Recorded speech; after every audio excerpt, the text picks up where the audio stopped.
Good evening, Doc. Good evening, and a good evening to all your listeners and viewers out there. Doc, it's always a pleasure. Now, this is very exciting coming out of Pfizer. What do you make of this development? Well, if it is true, and it is as good as it is being published, it would be very helpful going forward. But there's a lot of questions that still need to be answered. You correctly said that phase 3 of the study is ongoing and that additional data could affect the results. So if you look at one of the problems with this vaccine that is out there is it is impossible currently to say how long it will protect against infection with the virus. Mm-hmm. We also know that the vaccine, that there's some side effects on the vaccine, of which fever and body aches and pains are one of the side effects that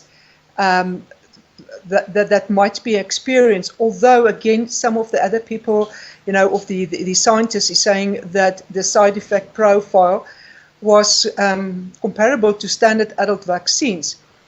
But, again, the proof always lies in the pudding. And once if you're starting, one of the other bigger concerns for the lower and middle income countries is that it seems that this vaccine needs a cold chain and it needs to be stored under extremely low temperatures. Now, in Africa, that might be a part of a problem, that can pose a problem. So, that needs to be sorted as well. We know that the cold chain, if you break the cold chain, then the virus becomes ineffective and then you will inject the vaccine without having any results and the patients will still get sick. So, and also, again, we do not know how long this vaccination will last. So yes, but at least there is something on the horizon which we can look forward to. Having said that, I think a lot of people were assuming the only issue would be being able to afford the vaccine here in Africa, as opposed to the temperature conditions. Yeah. See, there's currently no price that we are aware of, but it doesn't help you that you can afford the vaccine, that the government can afford the vaccine, but then there's no cold chain. And again, you will have an ineffective virus. It's the same with your normal measles immunizations. You need to keep and maintain the cold chain.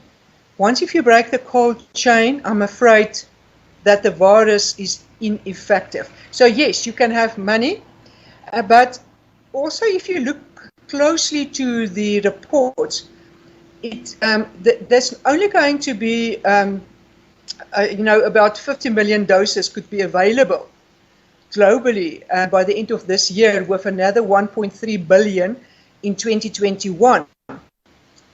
So the question is, will we have enough of this vaccine? So if we can afford it, if we can sort out the cold chain, would there be enough? And if not, who will be the people that will be the first in line to receive this vaccine? But there's a lot of, I call it logistical problems that still needs to be sorted. And again, remember, this is not being peer reviewed. So if you look at the scientists, they're very adamant that results needs to be peer reviewed by outside scientists or published in a medical journal. And that's not happened yet. So that's also something that needs to happen. All right. Thank you so much for your time, Doc. Pleasure, and a good night to everyone out there. Thanks. Thank you.